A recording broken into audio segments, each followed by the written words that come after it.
자, 이제 55쪽 좀 보시고요. 부동산, 오늘 지금 하는 게 여러 가지 잡다한 부동산 활동을 하고 있죠. 근데 이제 부동산 이용 활동에서는 여러 가지 용어를 공부했습니다. 최유효 이용이라는 거 했고요. 최유효 이용은 복합 개념에 따라 법적인 측면이나 경제적인 측면, 기술적인 측면 모두 고려해서 최유효 이용을 판단해야 되고요. 그 다음에 집약도라는 개념을 공부했습니다. 이 토지 사용에 대해서 노동이나 자본의 사용이 많으면 집약적 이용, 적으면 조방적 이용이라는 단어를 공부했죠. 집약적, 조방적 이런 단어 공부를 했고요. 그 다음에 집약 한계, 조방 한계 이런 것을 공부했습니다. 사용할 수 있는 최상의 조건으로 사용하는 게 집약 한계고요. 이윤이 극대화가 됩니다. 그 상태에서는. 조방 한계는 그거보다도 더 사용을 못하게 되면 손실이 발생하는 이윤이 제로가 되는 지점의 한계를 조방 한계라고 했고요. 그 다음에 입지잉여라는 걸 공부했죠. 입지잉여는 위치가 좋아서 발생하는 이익입니다. 그 다음에 생산요소의 대체성이라는 단어 공부했죠. 어떤 생산요소를 다른 생산요소로 대체하기가 쉽냐 어렵냐 이런 얘기를 했고요. 그게 산업에 따라서도 달라지고, 예를 들어 토지를 자본으로 대체하기가 쉽냐 그렇지 않냐. 3차 산업일수록 토지를 자본으로 대체하기가 쉽고 1차 산업으로 갈수록 토지를 자본으로 대체하기가 어렵죠. 그런 내용 했습니다. 그리고 그 생산 요소의 가격에 따라서도 달라진다 그랬어요. 경비 노동자의 임금 말씀을 드릴 때 이게 더 비싼, 뭐가 좀 이상한 것 같아요. 뭐가 이상하죠? 잡음이 들리는 거 아니에요? 혹시 잡음 안 들리나요? 네. 스피커에서 나는 거예요? 아, 그러면 이거 빼야 되겠네요. 그래도 여기는 녹음될 거 아니에요? 네, 그럼 괜찮죠. 여기에 녹음되는 게 된다면 괜찮아요. 네, 그럼 그냥 진행할게요. 자, 어쨌든 그 생산 요소의 대체성을 얘기할 때 생산 요소 가격이 높으면 높을수록 생산 요소 가격이 높은 것을 덜 씁니다. 다른 걸 더 씁니다. 그래서 생산 요소 가격에 따라서도 이렇게 생산 요소의 대체성이 다르고요.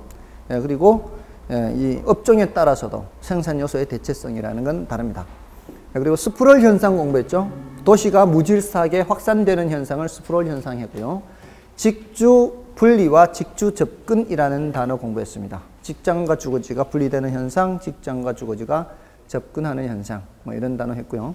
부동산 관리 활동에서는 부동산 관리의 범위 또는 뭐 영역이라고 해서, 영역이라고 해야 되겠죠. 그 자산 관리, 부동산 관리, 시설 관리. 요거 이제 교재에는 없었지만 중요한 내용입니다. 자산 관리, 부동산 관리, 시설 관리 범위가 영역이 점점 좁혀지고요. 부동산 관리의 내용 해서 법적 관리, 경제적 관리, 기술적 관리 있죠. 이 기술적 관리만 생각하면 안 된다는 거예요. 경제적 관리나 법적인 관리도 함께 생각을 해야 되고요. 또 부동산 관리의 방식에서 자위혼 했어요. 자가 관리, 위탁 관리, 혼합 관리. 여기에서 주로 출제. 이 세 가지 주제입니다. 부동산 관리의 내용에서 법경기, 부동산 관리의 방식에서 자위혼, 부동산 관리의 영역에서 자부시. 여기서 주로 출제가 된다고요. 그다음에 부동산 개발로 넘어가서는 각종 그 잡다한 용어들이 있었어요. 이 용어 정리입니다. 이 용어 정리에 대해서는 나중에 따로 용어 정리 파일을 드릴 겁니다. 그러면 이제 용어 정리 파일을 참고로 해서 좀 정리를 하시면 되고요. 그리고 이제 부동산 개발에서는 그 중요한 내용이 부동산 개발의 타당성 분석이라는 거 있죠. 전반적인 시장 분석을 하고 구체적인 분석을 하는 그 경제성 분석, 시장 분석과 경제성 분석의 중요한 내용이고요. 앞으로 거기에 대해서 더 자세히 하게 될 겁니다. 그리고 나서 이제 공영 개발이 아닌 민간 개발 방식으로서 뭐 신탁 개발이다, 또는 위탁 방식이다, 사업 위탁 방식이다, 뭐 공사비 분양금 정산형이다, 대물 변제형이다, 뭐 잡다한 요게 중요하긴 한데 그건 나중에 한다고 말씀을 드렸어요. 너무 잡다해서. 그다음에 LQ라는 걸 말씀드렸어요. LQ. 지역지수 또는 입지계수라고도 하고요. 입지상이라고도 합니다. 자, 이 LQ는 뭐를 나타내는 거예요? 어떤 지역이 어떤 업종에 특화되어 있는지를 보는 거죠. 그게 LQ가 1보다 크면 특화되어 있는 거고요. 예, 1보다 작으면은 이제 수입산업 특화되어 있지 않은 겁니다. 근데 그 LQ는 절대적인 크기를 보는 거예요. 상대적인 크기를 보는 거예요. 상대적인 크기를 보는 겁니다. 예, 절대적인 크기는 작을지라도 다른 도시에 비해서 더 크면은 그거는 특화되어 있다고 보는 겁니다. LQ 중요하고요. 계산 문제로 주로 많이 나옵니다. 그리고 이제 부동산 마케팅. 마케팅이라고 하는 건 전반적인 것을 다 얘기한다 그랬죠. 처음서부터 끝까지 전 과정을 마케팅이라고 하고요. 수요자 주도 시장으로 바뀌기 때문에 공급자 주도 시장에서 수요자 주도 시장으로 바뀌는 환경 때문에 나타나기 시작한 거고요. 주로 출제되는 것은 이 마케팅 전략에서 주로 출제됩니다. 시장 점유 마케팅 전략, 고객 점유 마케팅 전략, 관계 마케팅 전략, 그 동그라미 1, 2, 3번 있었죠. 그 중에서 가장 많이 언급되는 게 바로 시장 점유 마케팅 전략에서 출제가 됩니다. 이 시장 점유 마케팅 전략의 내용도 좀 있어요. STP 전략과 4P 믹스 전략으로 나누어집니다. 거기에 대해서 출제가 주로 됩니다. 자, 어쨌든 이 마케팅이 원래 이게 마케팅도 한 문제 나오는데 원래 여기서 두 문제 나왔어요. 보통 한 문제인데 그러니까 부동산 관리나 부동산 마케팅 이런 데서 조금 더 출제가 된 편입니다. 자, 거기까지 하고요. 자, 이제 55페이지 오시면은 55페이지에 입지란 단어가 있죠. 자, 입지란 단어 아까 한번 나왔어요. 어디서 나왔어요? 입지잉여에서 나왔습니다. 입지잉여. 위치가 좋아서 발생하는 이익. 자, 그러면 입지가 뭔 뜻이라고요? 위치라고요. 위치. 입지는 위치. 그러면 입지 선정은 뭐겠습니까? 입지 선정은 위치를 잡는 거, 자리를 잡는 거. 그러니까 우리가 어떤 경제 활동을 하거나 할 때 중개사무소 하기에 어디가 좋냐? 식당 하기에 어디 좋냐? 이거 자리 잡는 게 바로 뭐예요? 입지 선정입니다. 근데 그 동그라미 3번은 동그라미 그 큰 동그라미 3번은 동그라미 1번이 이제 제일 중요합니다. 입지 선정의 전문성이 요구되는 이유에서 그 동그라미 1번에 비가역성이 있죠. 한번 어떤 결정을 해버리면은 다시 되돌리기가 곤란하죠. 요것 때문에 이제 전문성이 요구된다. 뭐 요 정도고요. 그 밑에 큰 동그라미 4번 주거지 입지 선정 있죠. 예? 요거는요. 최근 15년간 한 번도 출제 안 됐어요. 저는 수업 안 할 겁니다. 삭제입니다. 삭제. 15분의 0, 15분의 0. 삭제예요, 삭제. 근데 난이도는 상당히 난이도가 높아요. 어려워요, 이게. 난이도는 높은데 15분의 0이다. 그러면 이거는 버려야 되는 거죠. 출제돼도 할 수 없습니다. 근데 제가 수업 시간에 강조한 것만 해도 합격하는 지장이 없기 때문에 이렇게 말씀을 드리는 거예요. 다음에 넘어가시면은 56쪽에 여기에서는 뭐가 중요한가 하면은 그 밑에 동그라미 3번에 니은이 중요해요. 니은. 니은이 중요해요. 그게 이제 점포의 뜻을 아는 게 중요해요. 집심성 점포, 집재성 점포, 국부적 집중성 점포, 산재성 점포 이렇게 저는 집집국산으로 암기합니다. 집집국산 앞글자 따서 집집국산 거기 이제 나중에 전선편을 더해야 돼요. 집집국산 전선편 이렇게 그 7글자가 있어요. 앞에 집은 집심이고요. 뒤에 집은 집재죠. 그 차이가 뭐냐면은 집심은 배후지의 중심에 입지하는 게 유리해요. 중심이란 단어가 있어야 돼요. 중심. 그게 힌트예요. 힌트. 그 중심이라는 단어가 들어가 있으면은 집심이고요. 그 중심이라는 단어가 없으면은 집재입니다. 한데 모여 있기만 하면 되는 게 집재예요. 예를 들어서 여러분들 외곽으로 나가다 보면은 가구단지 이렇게 모여 있는 거 있죠. 이 가구단지는 꼭 배후지의 중심이 아니라도 되죠. 모여 있기만 하면 되잖아요. 그런 점포들이 전형적인 집재성 점포입니다. 근데 집심성 점포, 백화점이 외곽에 있는 거 보셨나요? 없죠. 도심에 있죠. 도심에 보석상 뭐 이런 것 대체로 이런 것들이 전문 카메라 뭐 이런 것들 고급 카메라 이런 것들 대형 극장 뭐 이런 것들은 집심성 점포, 배후지의 중심에 입지해야 유리합니다. 별로 어렵진 않죠. 국부적 집중성 점포는 국부가 부분이거든요. 일종의 부도심입니다. 일종의 부도심 같은 데 입지하는 게 좋고요. 산재성 점포는 흩어져 입지하는 게 좋죠. 됐나요? 자, 이제 남아있는 게 상업입지론, 공업입지론, 지대론, 자, 이런 여러 가지 내용들이 남아있습니다. 자, 근데 가장 중요한 게 뭐냐? 남아있는 것 중에 지금 상업입지론이 가장 중요합니다. 이 상업입지론은 굉장히 중요합니다. 이게 이 여러 개 중에서, 이 입지론 중에서 여기에서 가장 많이 나와요. 입지론 중에서. 대부분 여기 상업입지론에서 나옵니다. 근데 이제 크리스탈로의 중심지 이론이 있고 레일리의 소매인력 법칙이 있는데 더 중요한 거는 레일리의 소매인력 법칙입니다. 근데 그 1번의 크리스탈로의 중심지 이론은 혹시 고등학교 때도 좀 배우지 않나요? 이거 들어보신 적 없나요? 크리스탈로? 배우죠? 고등학교 졸업한 지 얼마나 됐어요? 저요? 5년이요. 꽤 됐네요. 근데 어떻게 기억해요? 아직도 기억해요? 5년 됐으니까 기억하는 거는 뭐 그렇다 치도 5년 돼도 기억하는 거 대단한 거죠. 지난주에 것도 잘 모르잖아. 지난주에 것도 잘 모르는데 5년 지난 걸 기억한다는 거는 우리나라 고등학교의 이 질적 우수성이 드러나는 대목입니다. 이게 얼마나 잘 가르쳤으면 5년이 지났는데도 아직도 기억합니까? 이 몽둥이 들고 막 이렇게 패면서 하는 거예요. 그런 거 아니에요. 자, 어쨌든 제일 중요한 거는 레일리의 소매인력 법칙이에요. 이게 내용이 더 재미있고요. 더 중요하고 하니까 이걸 먼저 말씀을 드리겠습니다. 이 레일리의 소매인력 법칙이라고 하는데 제가요, 이 글씨가 이게 명필은 뭐 도구를 탓하지 않지만 저는 도구를 좀 탓해야 될 악필이라 좀 이상해요. 레일리. 사실은 여러분들 이 칠판에 보면은 줄이 있는 거 아시죠? 줄이 있잖아요, 줄. 이렇게 격자무늬로 이렇게 줄 있지 않습니까? 저는 그게 없으면은 이 줄을 잘 못 맞춰요. 줄이 있어야 되는데 지금 이 칠판은 줄이 없는 칠판이에요.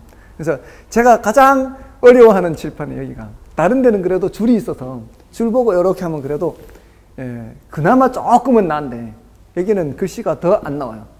원래 못 쓰는 데다가 레일리의 소매인력 법칙.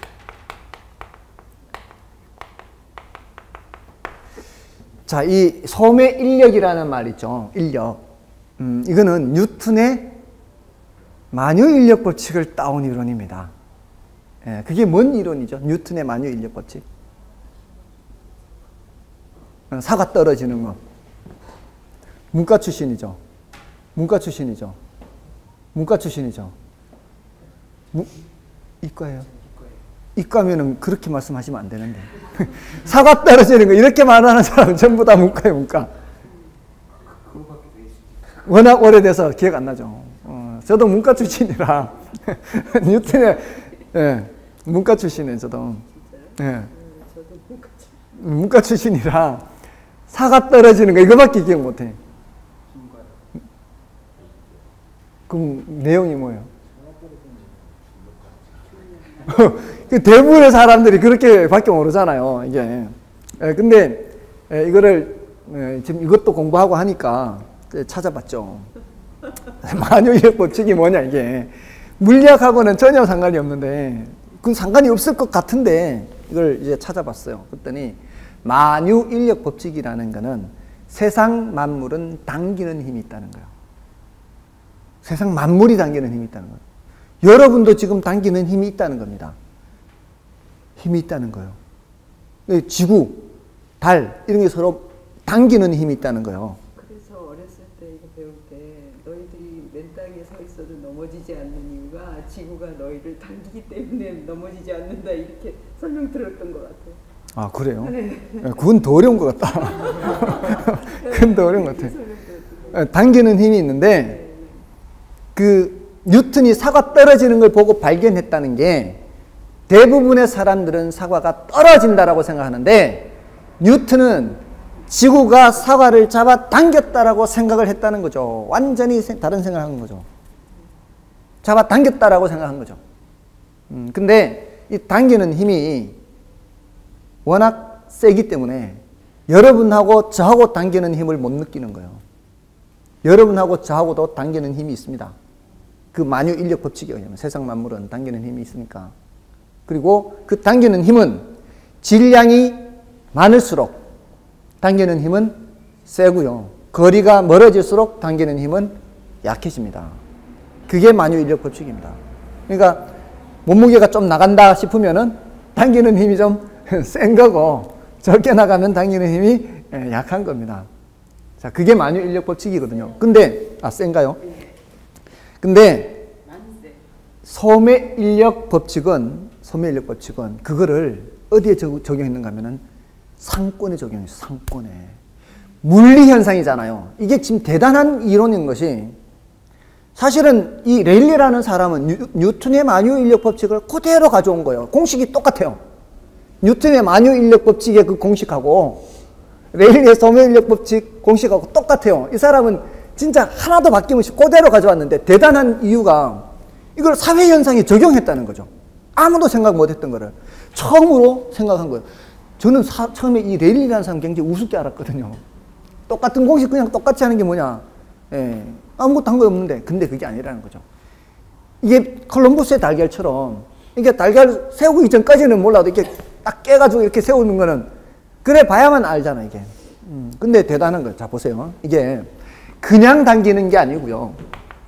그냥 당기는 게 아니고, 이 당기는 힘이라는 게,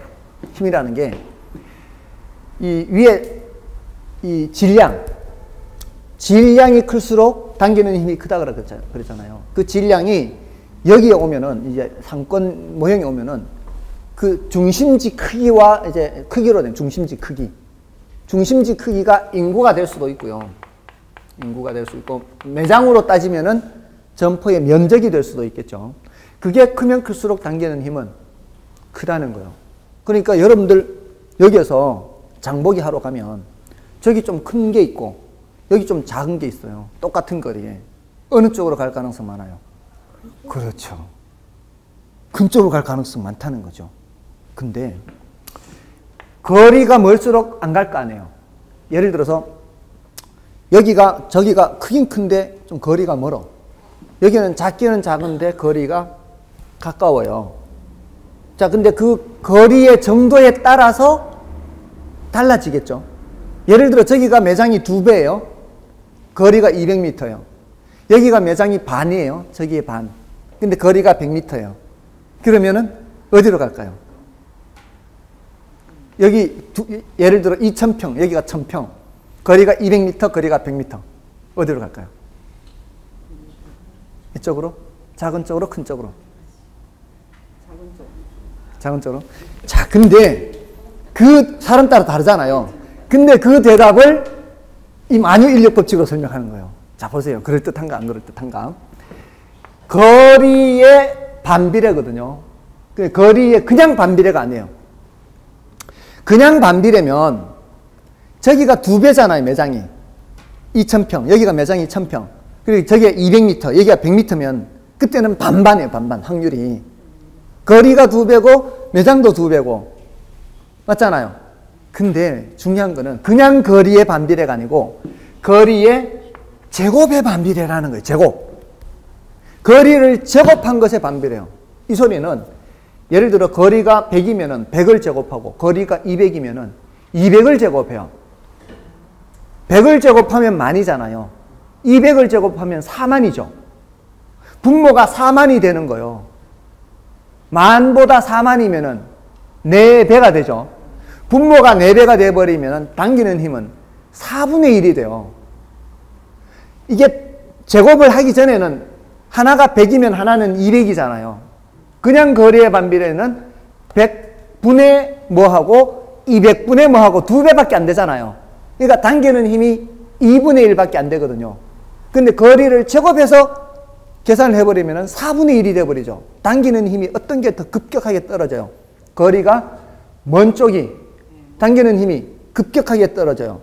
그럼 조금 전에 제가 말씀드린 예를 비추어 본다면 어디로 간다는 얘기예요? 가까운 데로 간다는 얘기예요. 가까운 데로. 중요한 게 뭐란 얘기예요? 거리라는 얘기예요. 거리. 거리가 중요하다는 거예요. 그럴듯하지 않나요? 사람에 따라 다르다고 말씀하시는 분이고 그래도 이제 나는 다르다 이렇게 생각할 수 있겠죠. 그렇잖아요. 그러면 이제 사람에 따라 다를 수 있죠. 자, 그래서 그 이론의 한계가 있어요. 이론에.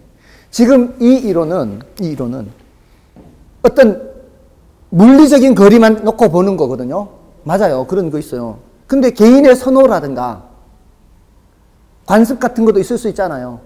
그리고 이쪽으로 가는 길 사이에는 장애물이 있을 수 있고 저쪽으로 가는 사이에는 장애물이 없을 수 있잖아요. 이쪽으로 가는 길에는 이 철천지 원수가 늘 거기 있고 이쪽으로 가는 길은 없고 이러면은 느낌상 이쪽으로 더 가고 싶을 수도 있잖아요.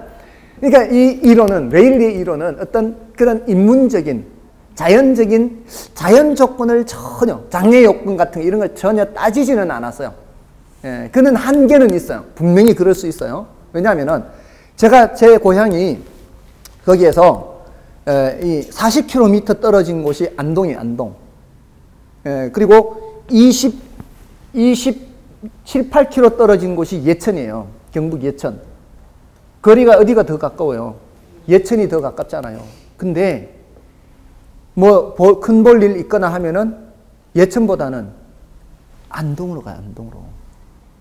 말투도 더 비슷해요. 예천이 말투가 달라요. 더 가까운 예천이 말투가 달라요. 여러분들 혹시 드라마 보시다 보면 햇니껴 이런 드라마 사투리 쓰는 거 보셨어요? 무슨 햇니껴, 아침 자셨니껴, 껴를 붙이는 사투리는 우리 동네 그 근방에 안동 주변 근방에 사투리가 껴를 붙여요. 근데 예천, 점촌 이렇게 상주 쪽으로 가면은 했어요, 그래요, 했어요. 끝날이 했습니까에 해당하는 끝말이 했어요예요. 여자가 붙으면 질문하는 거예요. 거기는 했어요. 이건 애들이나 어른이나 다 했어요예요. 그러니까 그게 사회 인문적인 활동에 따라서도 그게 거리는 가까워도 물리적인 거리는 가까워도 잘 안 갈 수 있거든요. 그거를 고려한 사람이 또 있어요. 다음에 허프라는 사람이 등장해요. 이 사람도 대단한 사람이지. 이 사람은 그런 자연적인 인문적인 장애 요인을 고려하지 않고 그냥 물리적인 거리만 놓고 봤는데 지금 기분 나쁘면 안 갈 수도 있고 허프라는 사람은 그런 걸 고려한 사람이에요. 이 사람도 대단한 사람이죠. 이 이론을 발전시킨 이론이니까. 됐습니까?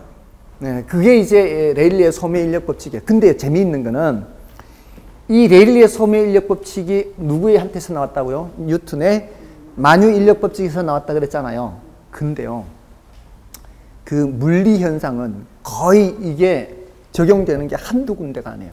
여러분들 전자파 있죠, 전자파. 전자파가 몸에 안 좋다 많이 그러잖아요. 밀양의 송전탑 건설 때문에 막 사람들 시위하고 난리 났잖아요. 근데 서양 연구 자료 같은 거 보면은, 보고서 같은 거 보면은 고압 전선이 지나는 그 아랫 동네에 암 발생하는 사람들이 많다라고 하거든요. 백혈병이라든가 뭐 이런 것들. 그리고 왜 전자기기 제조회사 저기에 그런 암 발생한다든가 밑에 백혈병이라든가 이런 많잖아요. 그러니까 명확하게 이 원인을 알 수는 없지만 현상이 나타나고 있는 게 있지 않습니까? 그러니까 전자파가 몸에 안 좋잖아요. 될 수 있으면 전자파는 멀리 하는 게 좋아요. 더군다나 젊은 사람일수록 나이 든 사람이 이제 더 이상 소용이 없어요. 상관이 없는데 저는 벌써 이제 관계없는데 이런 젊은 친구는 조심을 해야 돼요. 젊은 친구는. 근데 이제 중요한 거는 뭐라고요? 거리라고. 그러니까 그 전자파 발생 원으로부터 거리를 멀리 떨어뜨리는 게 좋다는 거예요. 그러니까 전자레인지 돌릴 때는 될 수 있으면 주부들 같은 경우죠. 이렇게 될 수 있으면은 떨어지는 게 좋다는 거예요. 떨어뜨려서 다 돌고 나면 오라는 거죠. 그리고 전철이 2만 볼트잖아요. 전철이 2만 볼트이기 때문에 처음서부터 바짝 다가서서 이렇게 기다리지 말고 처음에는 좀 이렇게 멀찌감치 떨어져서 기다리다가 전철이 오면은 가라는 거죠. 거리가 중요하니까. 조금이라도 거리가 멀어지면은 당기는 힘이 급격히 떨어지거든요. 거리가 멀어지는 게. 그렇잖아요. 그래서 특히 애들 TV 앞에 가서 막 이러잖아요. 처음에 한두 살, 두세 살 될 때는. 그럴 때는 TV를 꺼야 돼요. 그리고 특히 어릴수록 이게 영향을 많이 받거든요. 젊을수록. 그러니까 그 핸드폰이 그래서 문제예요. 핸드폰은 전류는 굉장히 약해요. 전류는 약한데 탁 붙여 쓰잖아요. 그것도 머리 옆에다가. 이게 거리가 거의 제로예요. 거리가 거의 제로면은 영향 받는 힘은 엄청 세거든. 거리가 제로니까. 그러니까 핸드폰 이거 애들 쓰는 거 별로 안 좋은 거죠. 그래서 제가 우리 애한테 이거 안 좋다. 그래서 아직도 안 사주고 있어요. 아직도 이제 내년에 초등학교 5학년인데 5학년 되면 이제 사주겠다 했는데 지금까지 안 사줬는데 근데 사실은 있어요. 핸드폰이 옛날에 쓰던 스마트폰을 와이파이 되는 데서는 장난감으로 쓸 수 있잖아요. 그래서 들고 다녀요. 지가 들고 다니는데 혹시라도 제 핸드폰으로 이렇게 통화를 할 때 되면은 한 뼘 통화해요. 우리 애는 이렇게 모두 다 들을 수 있는 한 뼘 통화예요. 제가 그 안 좋다고 얘기하니까. 그리고 지 장난감 삼아 갖고 다니는 그 스마트폰은 밖에 나다닐 때는 늘 손에 잡고 다녀요. 주머니에 안 넣어요. 아기씨 죽는다고. 아기씨 죽는다고 늘 들고 다녀요. 손에 이렇게 들고 다녀요. 주머니에 안 넣어. 될 수 있으면은 안 넣는 게 좋아요. 젊은 친구일수록. 그게 훨씬 그 활동성을 저하시킨대요. 그 전자파가. 안 좋아요. 그렇죠. 그렇게 한다거나.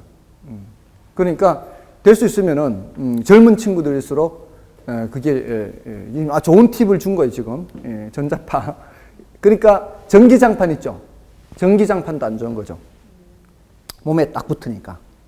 그러니까 될 수 있으면 전자파 차단되는 전기장판을 쓴다거나 그렇게 해야 되겠죠. 어쨌든 그 이론이에요. 이게 그 이론 재밌잖아요. 근데 그거를 상권에 적용했다는 거죠. 근데 지금 그 보면 공식이 막 이상한 공식 있죠. 그 공식에서 BB분의 BA는 막 PB분의 PA 뭐 이렇게 있잖아요. 그 공식하고 밑에 있는 공식 삭제해도 돼요. 몰라도 돼요. 굉장히 기분 좋지 않나요? 이게 삭제해도 된다면은? 그 몰라도 전혀 관계없어요. 관계없는 이유가 지금 거기에서 지금 얘기하는 게 뭔가 하면은 지금 이런 거 예를 들어 여기가 1000이다. 여기가 9000이다. 자, 여기 이제 뭐 1000평이라 해도 되고 여기 9000평이라 해도 돼요. 근데 여기가 이제 10km 떨어져 있는 거리예요. 그러면은 얘가 당기는 힘하고 얘가 당기는 힘하고 한가운데서는 얘의 영향이 더 크겠죠. 힘이. 그러면은 아주 이쪽으로 가까이에는 얘가 당기는 힘이 더 크겠죠. 그러면 중간쯤에 어디에 경계가 되는 위치가 있을 거 아니에요. 경계가 되는 위치가 어디에 가까이 있어요? 이쪽에 가까이 있을 거 아니에요. 이쪽보다는. 그러면 여기는 뭐 이런 식으로 영역이 그려질 것이고 이렇게 크게 얘는 영역이 작게 이렇게 그려질 거 아니에요. 이렇게 그 경계가 되는 위치를 어떻게 구하느냐는 거예요. 경계가 되는 위치를. 그게 한 가지가 있고 그 경계가 되는 위치에서는 여기서 당기는 힘과 여기서 당기는 힘이 같을 거 아니에요. 그러지 않나요? 그럼 지금 이거를 전체 거리가 10km라는 건 알아도 이게 뭔지 모르잖아요. 그죠? 이게 뭔지 몰라요. 자, 그렇다면 이걸 A라 하고 이걸 B라고 하면은 우리가 이 거리를 모르지만은 예를 들어 A라고 치고 이걸 거리를 모르지만 B라고 치자면 모르는 상태에서 A가 당기는 힘을 계산한다면 어떻게 해야 돼요? 저 A라는 숫자를 제곱해야 되고 1000은 그냥 와야 되죠. 거리의 제곱의 크기 해야 되니까. 그럼 B가 당기는 힘을 계산하자면 어떻게 돼야 돼요? 이것도 B라는 거리를 제곱을 하고 크기는 9000 해야 될 거 아니에요. 맞나요? 여기 보세요. 여기. 계산하려면 그렇게 해야 되는데 공식대로 거리의 제곱분의 1000, 거리의 제곱분의 9000 해야 될 거 아니에요. 자, 그러면 경계가 되는 지점에서는 A가 당기는 힘과 B가 당기는 힘이 같겠어요? 다르겠어요? 경계가 되는 지점에서는 당기는 힘이 같을 거 아니에요, 이게. 경계가 되는 지점에서는 이 크기가 같다고요. 자, 그러면 이 숫자하고 이 숫자가 같아야 된다는 얘기는 지금 분자가 몇 대 몇이에요? 분자가 크기잖아요, 크기. 크기가 몇 대 몇이에요, 지금? 1대 9잖아요. 그럼 분모도 1대 9가 돼야 될 거 아니에요. 분모. 이 거리를 제곱한 게 몇 대 몇이 돼야 돼요? 거리를 제곱한 게 1대 9가 돼야 될 거 아니에요. 그러면 A 자리에는 뭐가 들어가야 되고 1이 들어가야 되고 B 자리에는 3이 들어가야 된다 이 말이에요. 제곱을 해서 9, 제곱을 해서 1이라는 숫자는 한정돼 있잖아요. 많은 게 아니잖아요. 우리 시험에는 그래서 여기 나오는 숫자가 1대 9, 4대 9, 4대 16 이렇게 이런 숫자밖에 못 나와요.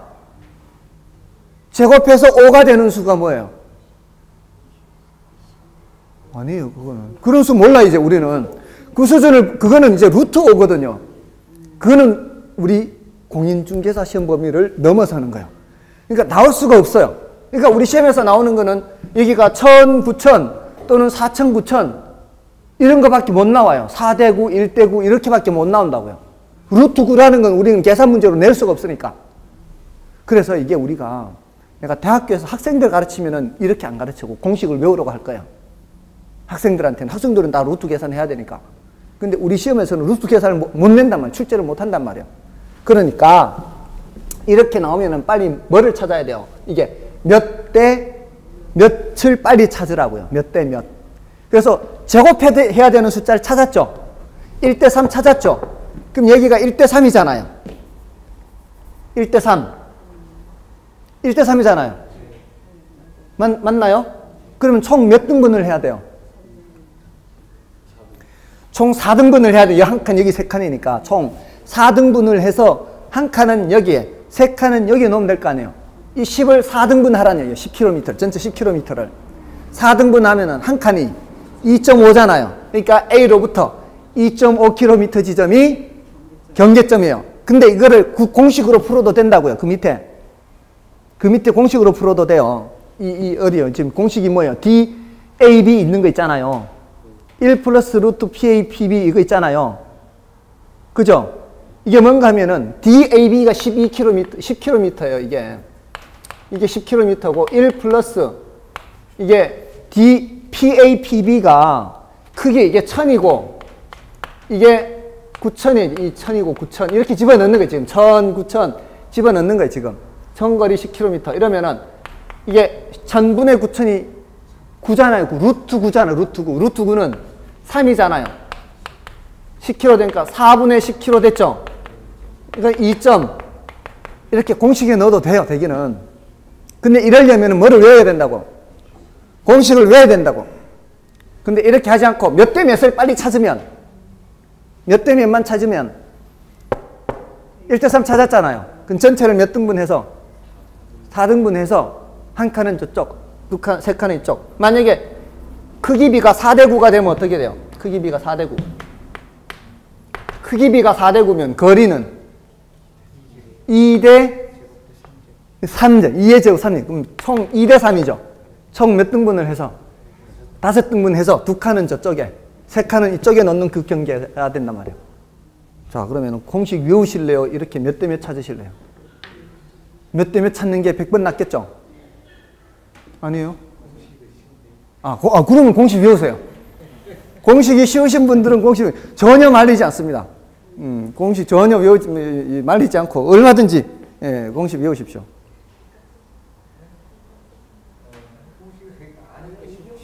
공식 외우고 계시면은 관계없어요. 공식 외우는 게 안 까먹고 외우는 게 쉽다 이러면은 공식 외우셔도 전혀 관계없고요. 전혀 말리지는 않습니다. 아시겠죠? 근데 아마 처음 들으시는 분들은 공식 외우는 것보다는 이게 훨씬 나을 거예요. 공식 외우는 것도 까먹기 쉽기 때문에. 그리고 그 위에 공식 또 있잖아요. 그 PB분의 PA 이 공식 있죠? 이것도 안 외워도 돼요. 그거 안 외워도 되고 이것만 하면 돼, 이거. 이것만 외우고 있으면 돼요. 모든 공식은 이거 하나로 다 돼요, 여기서는. 레일리든 허프든 컨버스든 이 하나로는 이거는 꼭 외워야 돼요, 저거. 제가 공식을 될 수 있으면 외우지 말라고 하는 사람이에요. 근데 제가 외우라고 한다. 이거는 반드시 외워야 되는 거예요. 이건 반드시 외워야 돼요. 자, 그게 이제 레일리의 소매 인력 법칙이에요. 아시겠죠? 근데 허프는 뭐까지 고려하는 사람이라고요? 이제 어떤 두 도시가 있으면 저 사이에 무슨 산이 있다, 뭐 강이 있다, 뭐 이런 장애 요인도 본 사람이에요. 그러니까 단지 물리적인 거리가 여기가 2.5km고 여기가 2.5km고 여기가 7.5km라고 해서 여기가 경계가 되는 것은 아닐 수 있다는 거예요. 예를 들어 이게 비포장도로일 수도 있잖아요. 이쪽은 포장도로고 그렇잖아요. 그럼 경계가 더 저쪽으로 갈 수도 있죠. 그렇잖아요. 그런 것까지도 고려해요. 그래서 허프라는 사람은 시간거리라는 말을 쓰기도 하고요. 시간거리. 물리적 거리가 중요한 게 아니라 시간거리가 중요하다는 거죠. 그리고 또 뭐를 보는가 하면은 그 마찰계수라는 말을 써요. 시간거리라는 말을 안 쓸 때는 마찰이 크냐 작으냐. 마찰이 크면 그쪽으로는 잘 안 갈 거고 마찰이 작으면은 더 잘 갈 거죠. 그래서 그렇게 발전시킨 사람이 허프예요. 그래서 그건 나중에 할 거니까 오늘은 그냥 레일리의 소매인력 법칙에 초점을 맞춰서 말씀을 드리는 거예요. 아시겠죠? 자, 다음에 그 위에 크리스탈러의 중심지 이론은 뭔가 하면은 그 크리스탈 중심지 이론은 이거는 이제 점포가 일정하게 분포되어 있고요. 점포가 중심지죠. 중심지가 일정하게 분포되어 있고 소비자들도 일정한 간격으로 모래가 뿌려져 있는 것처럼 여기가 중심지예요. 얘네들이 중심지고 소비자들이 일정하게 분포되어 있다고 치고요. 사방팔방 교통조건이 똑같고 평평한 곳에 어떤 중심지가 형성이 된다면 이런 중심지가 그 자신의 영역을 넓히는 과정에서 처음에는 어떤 형태로 넓혀지는가 하면은 원형으로 넓혀져요. 사방팔방 교통조건이 똑같고 일정한 간격으로 소비자들이 있기 때문에 이렇게 하다 보면은 점점 넓히다 보면 어떤 형태가 돼요? 이렇게 서로 부딪힐 수 있죠. 서로 부딪히게 되면 동전 세 개가 이렇게 부딪히면은 그 안쪽에 서로 닿지 않는 부분이 있죠. 이 부분을 서로 차지하기 위해서는 어떻게 해야 돼요? 서로 다른 경쟁 점포의 영역을 침범을 해야만 요 안쪽을 차지하겠죠. 이렇게 되면 이 겹치는 부분은 경쟁이 치열하겠죠. 이 경쟁이 치열한 부분을 서로 나누어 갖게 됩니다. 경쟁이 치열한 부분을 서로 나누어 가지면서 이 부분이 이렇게 돼요. 그러면서 이쪽만 있는 게 아니고 이쪽도 그렇게 해요. 이쪽에. 그러면서 여기가 무슨 형태가 되는 거예요? 정육각형 형태예요. 정육각형. 벌집 모양으로. 이런 식으로 중심지 상권이 형성된다. 상권이. 어떤 중심지를 기준으로 해서 상권의 형태가 정육각형 형태로 상권이 형성이 된다는 이론이 이 크리스탈러의 이론이에요. 그러면서 이런 과정에서 이게 저차 중심지, 중차 중심지, 고차 중심지 이런 형태로 이루어진다는 거예요. 예를 들어 편의점 같은 거 있죠. 편의점 같은 거는 중심지 크기가 작은 거예요. 그래서 저차 중심지고 그 저차 중심지의 상권의 넓이는 굉장히 좁고요. 그러니까 편의점 또 편의점 이런 식으로 이렇게 일정한 간격으로 분포되어 있다는 걸 전제로 해요. 근데 이제 동네 좀 큰 슈퍼는 상권이 조금 더 커지는 거예요. 그리고 이 동네 좀 큰 슈퍼는 편의점 숫자가 좀 줄어들게 됩니다. 이렇게 큰 상권을 갖게 되는 건 좀 줄어들겠죠. 그러면서 이제 대형 할인 매장 하면은 더 영역이 넓어지면서 숫자가 더 줄어들죠. 그런 식으로 중심지 간 계층성을 얘기한 사람이 크리스탈러의 중심지 이론이에요. 그러면서 어떤 중심지가 있으면 그 중심지가 그 취급하는 재화가 있을 거 아니에요. 그 중심지가 취급하는 재화를 이용하는 사람이 충분해야만 그 중심지가 살아남을 수가 있죠. 근데 그 중심지를 이용하는 사람이 존재하는 범위는 요만큼인데 근데 그 중심지가 그 정도의 규모의 고객들로부터 매출이 이루어져 가지고는 살아남을 수 없다면 안 되겠죠. 그래서 그 어떤 중심지가 살아남기 위해서 최소한 달성해야 되는 그 매출액이라는 게 있어요. 그거를 최소 요구치라 그래요. 최소 요구치. 그러니까 최소 요구치에 해당하는 그런 범위는 이만큼인데 이 정도 범위의 고객은 와야만 이 중심지가 살아남을 수 있는데 실제로 재화가 도달하는 위치, 그러니까 실제로 재화가 도달한다는 것은 고객들이 그 점포를 이용하는 것을 말하는 거예요. 이용하는 범위는 이 정도밖에 안 된다면 그러면 살아남을 수가 없죠. 그거를 뭐라고 하는가 하면은 재화의 도달 범위라고 하는 거 하고요. 재화의 도달 범위. 재화의 도달 범위와 최소 요구치를 얘기해요. 최소 요구치. 요거하고 비교했을 때 어떤 게 더 커야 살아남을 수 있는 거예요? 최소 요구치가 더 커야 살아남아요? 재화가 도달하는 범위. 이거는 실제로 고객들이 재화를 사서 가져간다는 얘기예요. 그래서 재화가 도달하는 거예요.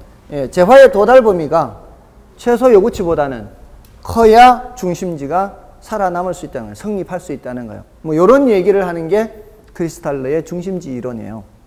되셨나요? 뭐 이런 정도로만 말씀을 드리겠습니다. 이번 순환에서는. 그리고 이제 넘어가시면은 그 허프의 확률 모형 있죠. 확률 모델.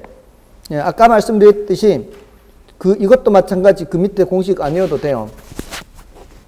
그 안 외워도 되고요. 다음에 그 지금 단계에서는 이걸 발전시킨 이론이다. 레일리의 소매 인력 법칙을 발전시킨 이론이 허프의 확률 모형이다. 뭐 이 정도면 되고요. 다음에 나머지 4번, 5번, 6번 별로 중요하지 않습니다. 이거는 별로 중요하지 않으니까 넘어가시고요. 다음에 이제 공업 입지론이 있죠. 공업 입지론은 자 이제 상업 입지론은 이제 상권과 관련된 내용이잖아요. 공업 입지론은 어떤 공장을 어디에다가 짓는 게 좋으냐 이런 거예요. 그 위치 찾는 건데 그게 이제 동그라미 1번에 뭐가 있어요? 베버의 최소 비용 이론이 있죠. 그리고 동그라미 2번에 래쉬의 최대 수요 이론이 있죠. 지금까지 래쉬의 최대 수요 이론은 거의 출제 안 됐어요. 10분의 1도 안 돼요. 동그라미 3번은요, 20분의 0예요. 그러니까 1번 위주로 출제된 1번. 베버의 최소 비용 이론이 중요하다 이 말입니다. 비용이 최소가 되는 곳에 공장 지어라 이 소리예요. 공업 입지니까. 공장을 어디다 짓는 게 좋냐? 비용이 적게 발생하는 곳에 공장을 지어라 이 얘기예요. 자, 그런데 사실은요, 우리가 기업 활동을 하려면은 이윤이 극대화가 돼야 되잖아요.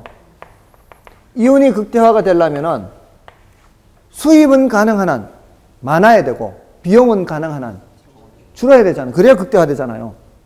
근데 이 사람은 뭐를 전제로 하고 있는가 하면은 어디에다가 공장을 짓든 판매는 비슷하다고 보는 거예요. 어디에다 공장을 짓든 판매는 비슷하다면 여기에 공장 짓냐 저기에 공장 짓냐 또 이쪽에 공장 짓느냐에 따라 비용이 다르다는 얘기예요. 비용이. 그렇다면 가능한 한 어디 공장 지어야 돼요?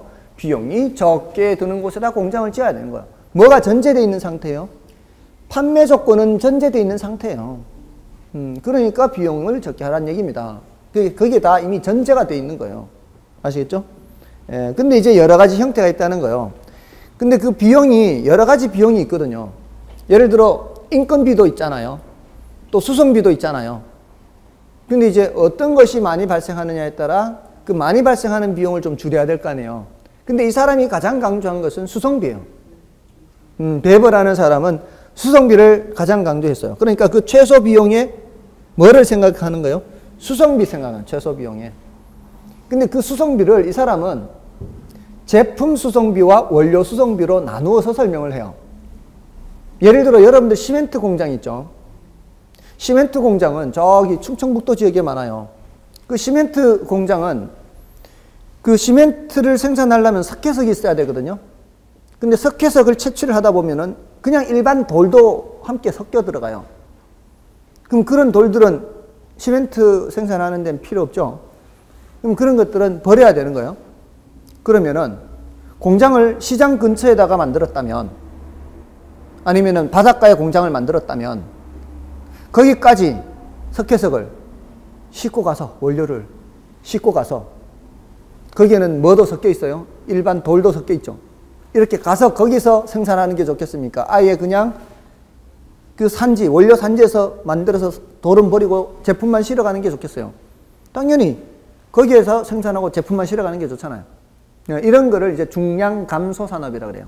제품을 만드는 과정에서 폐기물이 많이 버려지고 하는 거. 이런 중량 감소 산업 같은 거는 원료 지향 입지를 한다 그래요. 원료 지향 입지. 그리고 어떤 공업은 이 물건을 만드는 과정에서 중량이 늘어나는 게 있어요. 대표적인 게 맥주, 막걸리 뭐 이런 거요. 물을 많이 사용하잖아요. 이 물은 원료는 원료인데 수송하는 원료가 아니에요. 중요한 거는. 물은 어디서든 구할 수 있잖아요. 공장 짓는 데 가서 그냥 땅 파면 나오는 게 물이죠. 그러니까 물은 어디서든 구할 수 있기 때문에 굳이 막걸리 공장, 맥주 공장 이런 거를 시장에서 먼 곳에다가 공장을 지을 필요가 없어요. 그러면 거기서 멀리서 제품을 수송해 와야 되니까. 그러니까 막걸리 공장 다 어디 있어요? 서울 장수 막걸리 공장이 다 어디 있어요? 다 서울 시내에 있죠. 여기 묵동 있잖아요. 묵동. 요 밑에 저 가다 보면 태능 제조장. 태능 제조장이 묵동에 있잖아요. 그렇지 않나요? 장수 막걸리가 거기 있고요. 또 더 밑에 가면 저기 성수동에 성동 제조장이 있고요. 또 강 건너가면 저 강동 제조장이 있어요. 또 영등포 가면 영등포 제조장이 있고요. 도봉 제조장도 있고요. 제가 막걸리를 좋아하거든. 전혀 막걸리를 싫어해가지고 막걸리를 좋아하거든. 그 먹을 때마다 여기 어디서 나오는 막걸리야 이게. 강동, 도봉, 태능, 여기 성동, 영등포 이렇게 제조장 다 있어요. 그 다 서울 시내에 있어요. 서울 시내 다 장수 막걸리요. 예? 태능 게 제일 맛있어요? 성수라 그러던데. 성동 제조장. 그래요? 예, 그게 맛이 좀 다른가. 도봉 제조장도 있잖아요. 도봉 제조장도 있고. 아니, 저기 뭐 수락산 올라가고 도봉산 올라갈 때마다 막걸리 한두 개씩 싸시면 지고 올라가잖아요. 예, 그 막걸리, 장수 막걸리. 원래는 장수 막걸리 별로 안 좋아했는데, 하여간 뭐 제가 지금 막걸리 좋아한 거는 10년이 넘었는데, 옛날부터 이 막걸리 붐이 일기 전부터 저는 막걸리 좋아했어요, 원래. 원래부터. 전혀 그래 안 생겼죠. 예, 막 양주 좋아하고 이렇게 와인 좋아할 것 같죠. 예, 전혀 안 그렇습니다. 이 막걸리를 좋아해요. 그저도 막걸리 한 병 마시고 잤어요. 어쨌든 그런 거는 제품 지향이 제품 지향. 왜 물이라고 하는 원료는 어디서든 구할 수 있는 원료예요. 이런 원료를 보편 원료라 그래요. 보편 원료. 보편 어디서든 흔히 구할 수 있다. 보편 원료를 많이 사용한다면 공장 어디에 지어야 된다고요?